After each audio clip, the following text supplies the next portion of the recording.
Welcome sa inyong lahat dito sa aming channel. Huwag kalimutang mag-subscribe para lagi kang notified. Kami si Justin and si Chris at ito ang aming Simple Life. Nood at comment down below. Please share and like this video. Good morning, guys! It's another special episode of the JK Vlog. So, this is the day after I had, ang tawag doon, basta yung pa-whitening Keberlut ni Suaves. Ayan. Una ko kagad napansin, mas pumusyaw ang kulay ng balat ko. It didn't do much dun sa moisture level ng aking skin, but I love the results. Para ako nagpipinkish. Kagaya na sinasabi ng nanay ko, pinkies. So, ayan. Magbe-breakfast muna tayo kahit alas 10 na ng umaga. Para mag-alas 11 na rin ata. So, I think these are just pancakes with... These are, don't know kung ano itong mga to. Noong nakala ko chives, pero matamis siya. Ayan. Pagkatapos, guys, itong Delicious Diet, di ba pinadalan nga nila ako? By the way, this is not sponsored, ha? Yung, ito ay aking, 100% honest opinion. Hindi ako biniyagan to say this. Although I get these meals for free. Alam mo, kung ako lang may budget talaga, mag-order ako nito every single week kasi na-feel ko na ang bilis ko mabusog. Tapos, ano tawag dito? Magaang sa pakaramdam. Talagang papayat ka kasi napaka baba ng sodium content. Eh, medyo maalat kasi ako kumain. So, I still end up putting a little bit of salt. So, ayan. Tapos, ano, ayun o. Para mas potato. Ano, tamis. Tapos, alam nyo ba kung ano nagpatagal sa amin kagabi? Yung rendering nung Everbele na makeup. Ay, nako. Naka-optimum, ano ba yun? Optimum rendering Keberlut pa siya. Other than that, usually, kapag main videos lang, 720p lang yung quality na pinipili ko. So, siguro sobrang bag na ako nung kagabi. Na 1080 ko siya. Kaya, ang tagal-tagal. Grabe. Tapos, yung upload sa YouTube, wala masyadong ano. Okay lang mag-antay. Siguro naghintay kami mga 40 minutes para ma-upload siya. Sana ma-appreciate nyo, guys, talaga. Alam mo kung may mali yung video na yun, wala na akong pakialam. Basta doon na siya. Kasi hindi ko na siya i-edit ulit. Grabe the length, yung oras na ginugol ko para ma-produce yung video na yun. Wala na akong pakialam kung may mali man siya. Just, you know, okay lang.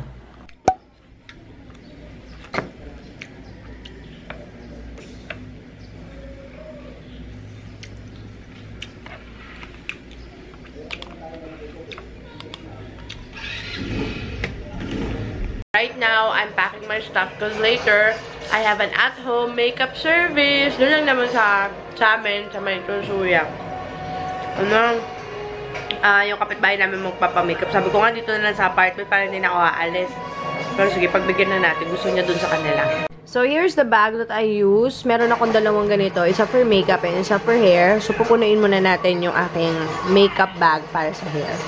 So, here's what I bring. A paddle brush, a bunch of hair products, mousse. Ito hindi pwedeng mawala sa kikay kit ko. Kailangan ko to palagi. Some hair extensions. Tapos, ito lagi rin kailangan meron ako nito. And, yun lang. Ngayon naman, guys, dun tayo sa aking makeup kit. By the way, yung maingay. Yun yung TV. Nanonood ako ngayon kasi. Sorry. Ay, gutom na ako. Teka, ano ba ang nakaschedule sa Delicious Diet for lunch? Wow! We have some chicken, some mixed vegetables in it, broccoli, ano pa yun? Cauliflower, kalabasa, carrots, and stuff. Tapos, guys, ito iniinom ko na siya. Oh. Akala ko isang buo, iinumin mo. Isang cup lang pala ng isang takip. Ganun. O, diba? Tingnan natin kung effective to. By the way, if you want to purchase this is, ano ba tawag dito? Parang pang-boost na immune system daw siya. I will have the info down in the description box. Ayan, friends. Tapos na tayo maligo. Actually, hindi na ako masyadong kaayos. Ganito lang kasi doon lang naman to sa amin. At saka, ano, low budget lang naman ang ano na to, makeup. Okay, friends. Nandito na tayo sa bahay ng aking kababata. Siya yung nagbabantay sa akin ng maliit ako. Tama ba, te? Hindi, yung tita ni Abilax. Ay, hindi pala Abilax ang tawag sa kanya. Ate Bebe pala. So, nandito kami sa room niya. Nagsiset up kami. So, ayan. Maliit lang ang ating space. So, we make use of what we have. Let's act as if... Uy, ba't hindi ka nag-ano sa mga artista, Chris? Ay, sabi lang. Chris, ba't hindi ka nag-ano sa mga artista? Wala pa po opportunity. Ha? Kaya dito kasi ang ate, ha? Ano ate? Sobrang, Chris. Sobrang ano tayo. Message na? Hindi Offer a kiss. Hindi na! Maniwala ka, ate! Baka mas maganda pa ako dun sa abay. Ate! Maniwala ka! Wali! Ayos naman eh. Maganda naman siya. Kaya lang parang Hindi! mabigat lang sa tingin. Parang kasi sila ang makeup ang ganda-ganda. Si Chris Lumaria. Tingin sa malaya ko. Tingnan sa malaya lang sa inyo ko. Maganda naman, Chris. Yun na nga yung pinakamaliit eh. Ito pa yung pinakamaliit. Oo! Teka, Wow. Kilay lang. Bless mo na sa tita. Hindi. Oh, how about you? Water. Bless sa tita. Bless. Eh? Ba yan? Is she pretty? Pretty ba si tita? Yeah, we're done na. Ang pinaka-maburiring kliyente ngayong linggo ito. Ayan guys, tapos na tayo dun sa ating makeup line for today. Tapos ngayon, andito ako sa Daiso. Bumibili ako ng gamit na gagamitin ko sa bahay. Kagaya nito, yung parang refrigerator, deodorizer. Kasi sunukno ko ng baho ng ref ko. Ewan ko ba? Maybe it's because of the kimchi. So, I need something that will somehow fix that odor problem.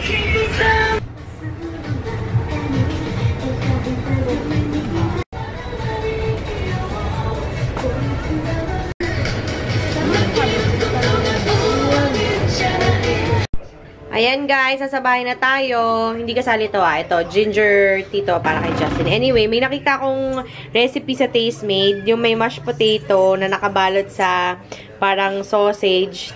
Tapos ako lalagyan ko lang ng cheese. I-dip natin sa itlog. Tapos sa breadcrumbs. Okay, tingnan natin kung masarap ba to. Yun ang dinner namin tonight. Not the healthiest, pero ano masasabi mo doon, Lab? I'm excited. Excited. To si Daddy, ayun. Anong ginagawa mo, Lab? Nag-ano ng... Di ba dapat baliktad? It's the other way around yung takip. So, kumuha na ako ng mashed potato. Pakita mo to, Lab. Kumuha na ako ng mashed potato, tapos lagyan ko ng sausage. Tapos lagyan natin ng cheese. Feeling ko, parang kulang yung mashed potato natin. Ano sa palagay mo, Lab? Hindi ko alam kung mabubuo ko to. Tama ba ito naiisip ko? Mukha naman okay. Ayan. I-roll nyo daw yan sa bowl. Okay. Parang ganyan. Tama ba? Sige, gagawa na lang ako ulit ng may konti. Ayan. O, te. O. Tapos, binablog mo ba? Ayan. So, once it's a bowl, wala naman tong salt no? Wala naman. Nalagyan. Oo. O, i-dip natin siya dito. Ganyan. And then bread. Ah! Breadcrumbs. Medyo ano siya. Medyo nasisira. Ay, shoot. Nadidissolve siya lang. naman. Other hand naman. Para hindi masayang. Chin-chirin! Tapos deep fry na natin! Ayan guys, ito yung tsura niya kapag nabalutan na ng breadcrumbs. Tapos eto na yung pinipirito siya. Golden brown na, guys! Ayan, guys. Nagawa na natin siya. Medyo destroyed lang ng konti, pero tingnan natin. Daddy, si sobrang bagong luto. Whoa! You like it? Yes. Hold it. It's heavy. Guys, quick unboxing lang. Actually, tinanggal ko na siya sa packaging. Natanggap ko to. Mga products na to galing kay Miss John Yvette. Salamat sa personalized letter. Alam nyo guys, na gusto ko yung pagsusulatan nyo ko. Tapos salamat din sa mga products na to. This time naman guys, naka-receive naman ako ng products from Strip It. I think this is one of their sister company. Hindi ako sure, pero sa kanila galing to. Yung Nicole na mga lipsticks. Ito yung itsura nila. Thank you so much. I think yung iba dito ipapag-giveaway ko sa inyo. So, yan lang yung itsura niya. Ganyan. Ayan. Very simple lang yung packaging. I like it. And a few more stuff from Strip It. Yung wax nila. Grabe. Ito sobrang mabango-bango nito. I love this. Tapos ito. You know guys, na love ko yung mga aloe vera gel. Salamat po. And among all na pinadala nila, ito talaga sobrang big fan ako nitong makeup remover nila. Para siyang Celotex sa face. Ang galing-galing. Ang ganda-ganda nito. Tapos guys, i-share ko na lang din. Parang na-share ko na rin ito doon sa previous vlogs ko. Pero anyway, ito yung tinatawag na Essenza Natural. Organic, non-toxic, all-natural. I don't know about the organic thing. Kasi di ba kailangan mo ng certification para masabi mong organic siya. Pero these are the products na galing kay, ayan, just read it. Andyan yung contact number niya, screenshot it. Tapos, ito yung mga products na pinadala nila sa akin. Look at that. Diba? Meron tayong antibacterial soap, body contouring. Totoo kaya to? Tapos, ano to? Parang pang muscle pain. Yan. Tapos, perfumed powder. And, ano to? Feminine wash. Tapos, natutuwa ako kasi naglagay siya ng mga notes. O, diba? Kung paano niya gusto gamitin itong mga products na to. Pero, out of all na pinadala niya, ito yung favorite ko. Binigyan niya ako nito ng mga 3 peraso. And yun yung iniinom namin ngayon ni Justin. Sana mag-work siya para gumaling na kaming dalawa. So, ayun lang. Thank you! Watching Madam Ann clothes while I wait for this to render. O, diba? Kusa naman. Tagal-tagal. Tapos, alam niyo mo guys, kinausap ako ni Justin. Sabi niya, Love, pwede bang i-akma mo yung schedule mo sa schedule ko? Para sabay tayo matutulog. Ito na naman tayo. Hindi ko alam kung anong gagawin ko. Siyempre, family should always be a priority. Pero at the same time, if I don't hustle, ano mangyayari? Mahirapan si Justin ko siya lang lahat sasagot ng mga gastusin sa bahay, diba? Paano bang gagawin natin? Guys, tulungan nyo nga ako. Leave me some tips down in the comment section. Anong kailangan kong gawin. Ang problema kasi si Justin is pang umaga siya. So, gigising siya ng mga 2:30. Nasa work siya ng mga 4:30, ganyan. So, uuwi yan mga 3 or 4 o'clock na ng hapon. Usually, yun yung time na nagsastart ako mag-prepare para mag-film. Mas gusto ko kasi nag-film talaga ng gabi kasi unang-una walang manok, walang batang maingay, walang asong tumatahol, walang tricycle dumadaan, tahimik. Tapos, mas templado ko yung kulay. So, baliktad kami. At saka mas creative ako pag gabi kaysa pag umaga. So, pero syempre, hindi ko naman pwedeng i-number. Although, importante na magtrabaho tayo. Pero naaawa rin ako minsan sa asawa ko. Minsan talaga sinasabi niya na hindi naman ako palahiling. Pero magdidemand sana ako ng mas maraming oras mula sa'yo. Ano ba yan? Kaya yun. Anyway guys, thank you so much for watching this vlog. As always, I enjoy reading your comments. Kung hindi man ako makapag-comment or makapag-reply kagad sa inyo, pasensya na kayo kasi sandamakmak ang ginagawa. Although it doesn't seem like it sa mga vlogs na parang nandito lang ako lagi sa bahay. Marami talaga akong ginagawa. You just see like what? 10 minutes of my day. The entire day I'm working. And when I'm working, it's like parang nakaka-bore naman yung para i-share ko sa inyo. Kaya yun. So, I'll see you tomorrow. Bye!